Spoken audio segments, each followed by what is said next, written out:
حدیث پاک میں ہے کہ جس کا بچہ حافظ قرآن بنتا ہے اللہ تعالیٰ قیامت کے دن اس بچے کو یہ حکم دیں گے کہ حافظ قرآن تم کو اس بات کی اجازت ہے کہ تم اپنے خاندان سے اپنے چاہنے والوں میں سے 10 لوگ جو اپنے برے اعمال کی وجہ سے جہنم میں داخل ہو چکے ہیں انہیں نکال کر جنت میں داخل کرتے ہیں۔ آپ اندازہ لگائیں کتنی بڑی ویلو کی بات ہے۔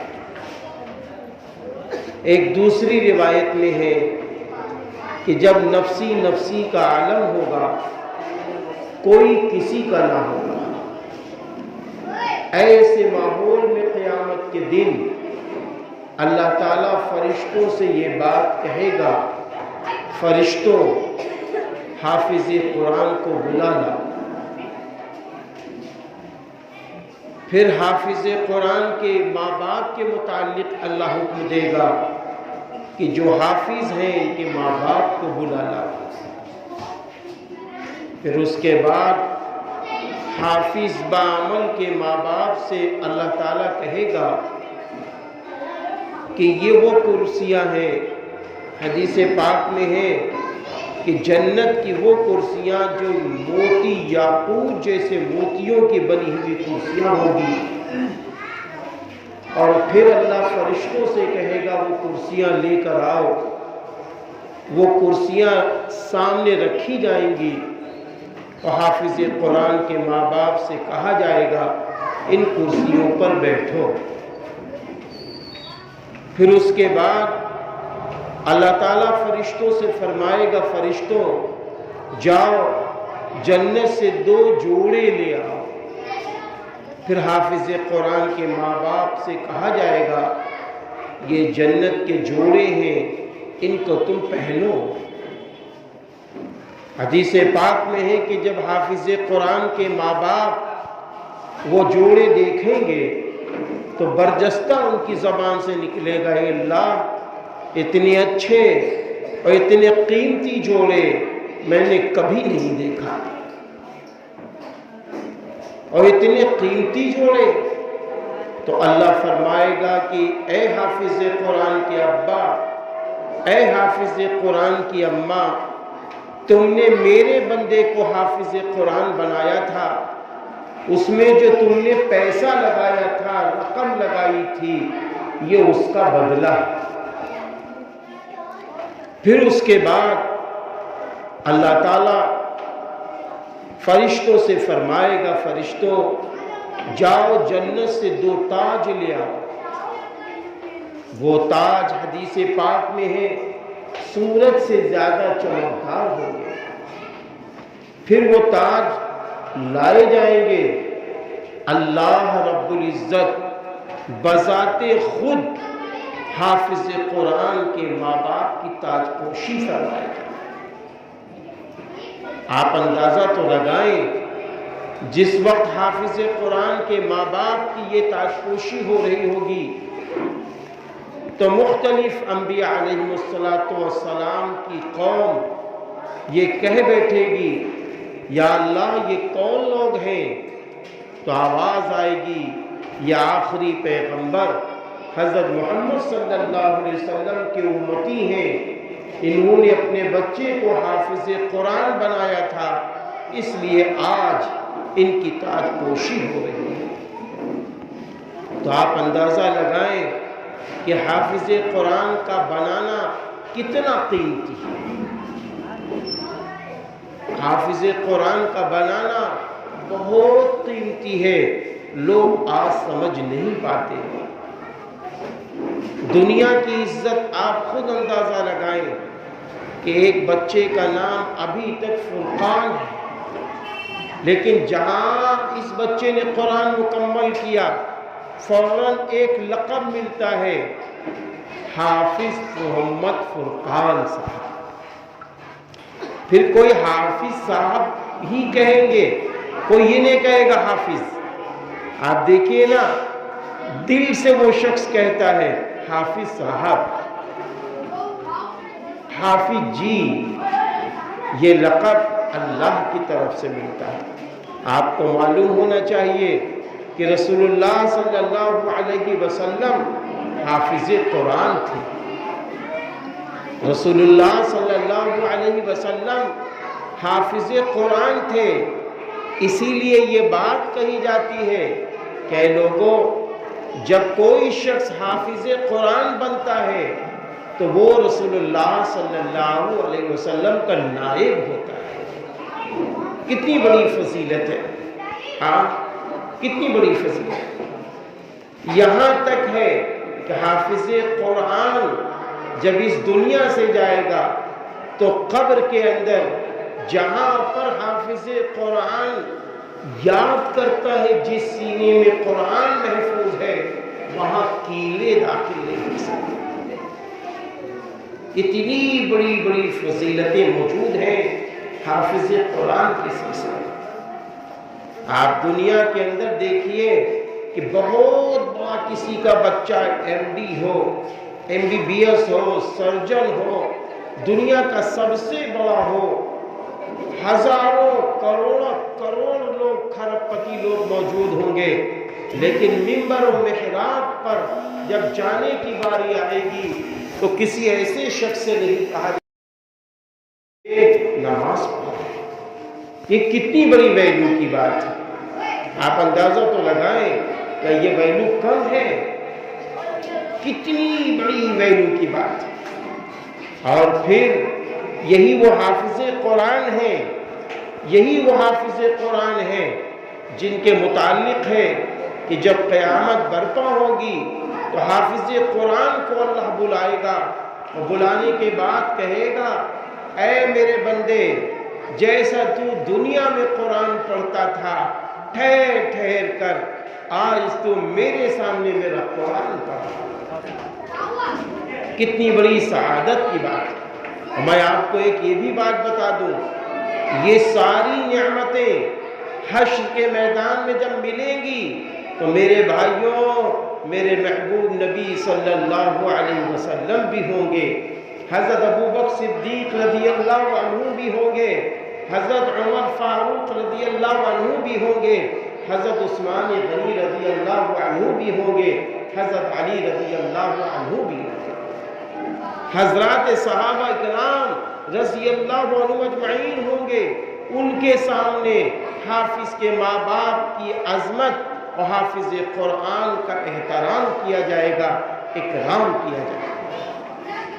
پھر حافظ قرآن سے کہا جائے گا اے حافظ قرآن، آج تم میرے سامنے قرآن پڑھو، اور جب حافظ صاحب قرآن کی ایک آیت پڑھیں گے تو ایک درجہ بلند ہوگا، 2 آیت پڑھیں گے 2 درجے بلند ہوں گے، 3 آیتیں پڑھیں گے 3 درجے بلند ہوں گے، یہاں تک کہ حافظ قرآن 6666 آیات اللہ کے سامنے پڑھے گا تو 6666 آیات کے بقدر اللہ تعالیٰ اتنی بڑی بلڈنگ دے دے۔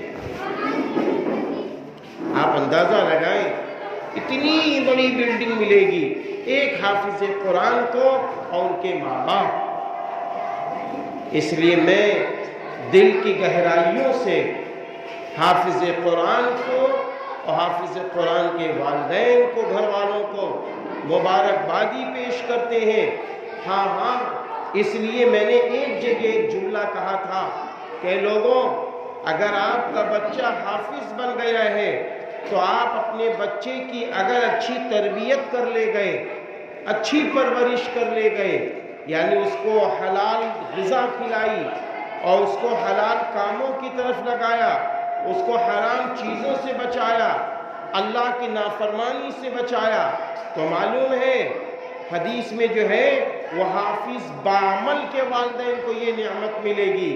اس لیے اگر آج ہم نے اپنے بچے کا ہر طریقے سے خیال رکھا، اس کو دیندار بنائے رکھا، اس کو ایماندار کی تعلیم دیتے رہے، اور مائیں اپنے بچے کے ساتھ اچھا معاملہ کرتی رہیں، تو آج اگر کسی شخص کو جنتی دیکھنا ہے تو میں سمجھتا ہوں حافظ بعمل کے والدین کو دیکھیں، کیونکہ آپ صلی اللہ علیہ وسلم کا فرمان ہے آپ صلی اللہ علیہ وسلم کا کہ حافظ قرآن کے ماں باپ جنتی ہیں، حافظ قرآن کے ماں باپ جنتی ہیں۔ اس لیے حافظ قرآن کے ماں باپ کو بھی چاہیے کہ اب ان کا بچہ حافظ بن گیا ہے، اب ان کو ایسے کام کرنا ہے جن کاموں سے اللہ خوش ہوتا ہے، اور ان کاموں سے بچنا ہے جن کاموں سے اللہ ناراض ہوتا ہے۔ حدیث پاک میں ہے کہ جس کے سینے میں قرآن داخل ہو جائے، جس کے سینے میں قرآن داخل ہو جائے، اس کو غصہ نہیں کرنا چاہیے، اس کو جھگڑا نہیں کرنا چاہیے، کیونکہ اس کے سینے میں قرآن موجود ہے۔ تو جب حافظ قرآن سے کہا جا رہا ہے تو حافظ قرآن کے ماں باپ کو چاہیے کہ اگر اللہ نہ کرے ابھی دینی فکر میں سستی ہے، کاہلی ہے، لاپرواہی ہے، تو اس کو چھوڑ دینا چاہیے۔ اب کیسی اس کے لیے دنیا؟ جب اس کا بچہ حافظ بن گیا ہے تو اس کی ماں کو چاہیے ایک وقت کی نماز نہ چھوٹے، ان کے باپ کو چاہیے، ان کے بھائی بہنوں کو چاہیے ایک وقت کی نماز نہ چھوڑیں، رمضان المبارک کے روزے رکھیں، قرآن کی تلاوت کریں، حلال روزی کمائیں، اور اسی کے ساتھ ساتھ ان کو یہ چاہیے کہ تقوی والی زندگی گزاریں، تقوی والی زندگی گزاریں۔ تقوی کسے کہتے ہیں؟ تقوی کسے کہتے ہیں؟ ایک مرتبہ حضرت عمر بن خطاب رضی اللہ عنہ مجلس شورا میں بیٹھے ہوئے ہیں، آپ نے سارے صحابہ سے پوچھا تقوی کی تعریف کیجئے، تقوی کی تعریف کیجئے۔ سب نے تعریف کی، لیکن اسی وقت حضرت کعب رضی اللہ عنہ، حضرت ابی بن کعب رضی اللہ عنہ خاموش بیٹھے تھے۔ آپ نے فرمایا ابی بن کعب آپ کچھ نہیں بول رہے، آپ بھی بتائیے۔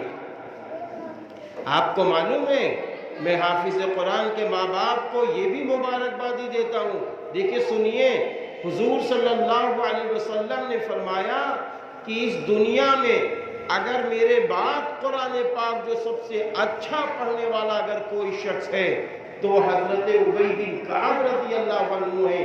آپ صلی اللہ علیہ وسلم نے ان کی تعریف فرمائی۔ پتہ یہ چلا کہ حافظ قرآن کی تعریف بھی میرے نبی فرماتے ہیں۔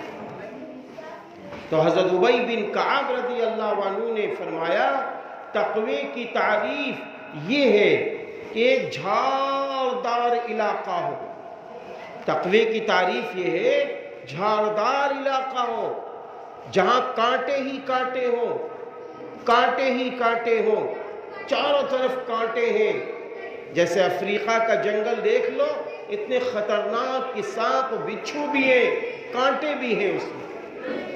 آگے فرمایا کہ کسی شخص سے یہ کہا جائے کہ تم اس جھاڑدار جنگل سے گزرو تو کیسے گزرو گے؟